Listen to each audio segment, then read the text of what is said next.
আমি পরে তো এসে গাড়ি বন্ধ করে উপরে যখন ব্যাগ আসলে ম্যাডাম গাড়িতে পরে দিয়ে তুমি গেছি উপরে পরে সিটটা দিলে ম্যাডাম আম্মু বুঝছে ম্যাডাম বুঝছে সারে বুঝলাম আর আমি করছি না পরে আমার সারে করা তুমি করতে নাম জানি ভালো করি ওয়ান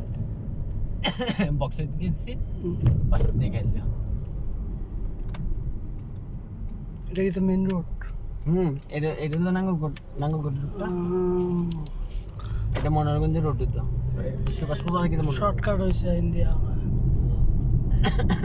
সামনে বাইপাস সামনে মেন জামটা আর কি বাইপাসের মাথা কোন দেয় হালকা দাম লেগে যায় এটা আর কি